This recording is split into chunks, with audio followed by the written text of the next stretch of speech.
One of our top stories this morning, a Montana man has pleaded guilty to deliberate homicide for the beating death of his own 2-year-old daughter. The Billings Gazette reports 24-year-old Dana Redding Jr. entered his plea yesterday after being charged in April. He was charged alongside Cavanna George Grace, the child's mother. She pleaded not guilty to criminal child endangerment.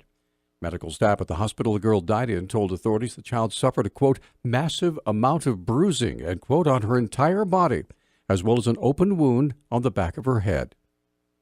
Deputy County Attorney Ranton Shoppy said a joint plea agreement with Redding Jr.'s attorney recommends a sentence of 50 years in prison. He'll be sentenced on January 16th.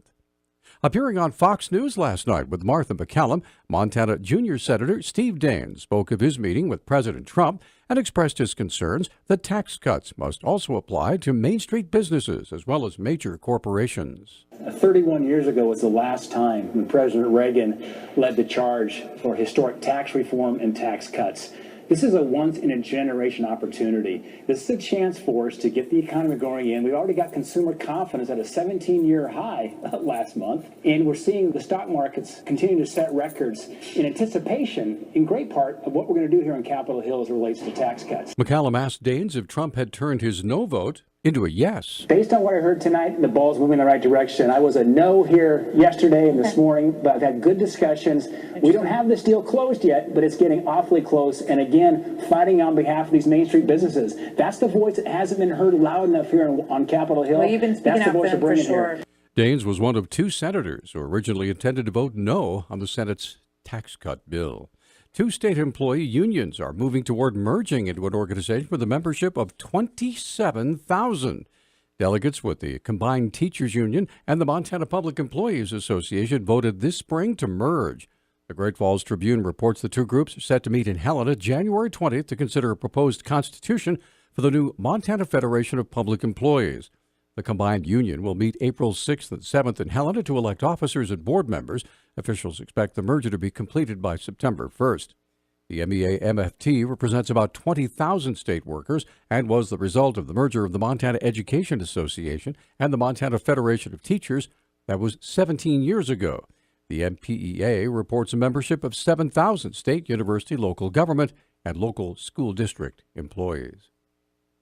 It was announced on Monday that Montana had maintained its AA general obligation bond rating with S&P Global.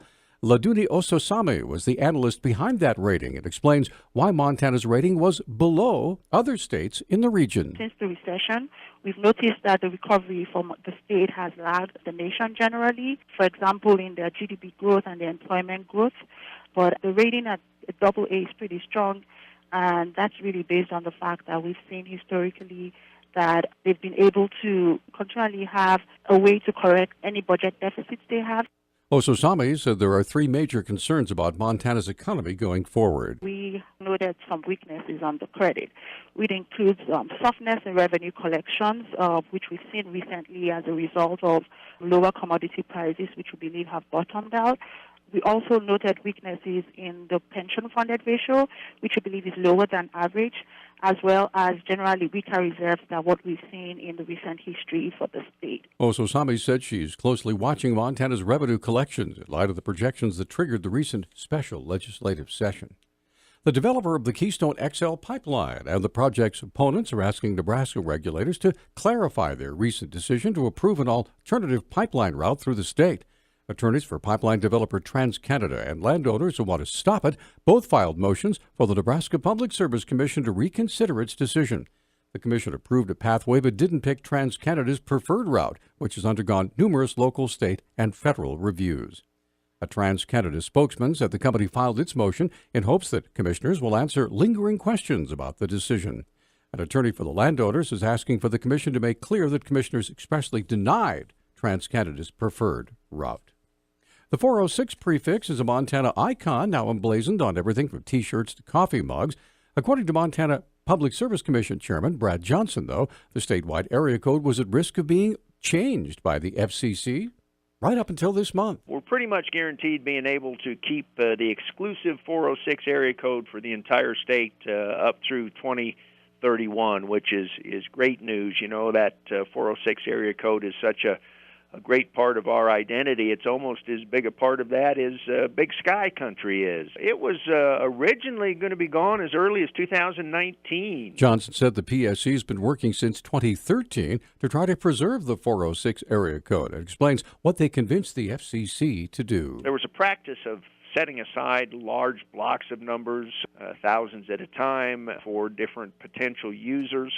And what the Commission was able to do was be a partner in getting that policy changed so that there's now what we call a pooling of numbers, so that those numbers aren't set aside for exclusive potential use in the future, but rather available now. So it extended the life of that area code dramatically. Montana is one of about a dozen states with a single area code. By contrast, California has 28.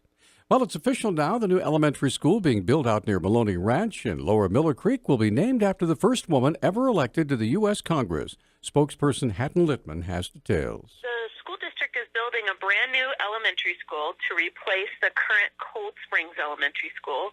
The new elementary school is located on Big Fork Road, directly across from Maloney Ranch Park, and it will now be named the Jeanette Rankin Elementary School.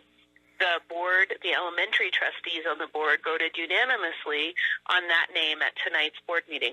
Littman said a member of the Rankin family expressed interest in the new school. The superintendent spoke tonight during the board meeting and indicated that one of Rankin's grand nieces indicated the family would be ecstatic if Jeanette Rankin's name was chosen for the school, and that they hope to be present in a future dedication ceremony to take place at the school. An elementary school in Kalispell was recently named in honor of Rankin. Missoula's new school will be the second. Our News Talk time now, 6:12. News Talk, KGVO. Missoula's official weather station. Mostly cloudy skies today with a chance of showers early in the day. By the afternoon, threat will diminish. Highs will warm into the upper 30s, but it'll stay quite breezy with wind gusts up to 20 miles per hour. I'm meteorologist Brooke Foster for Missoula's KECI 13.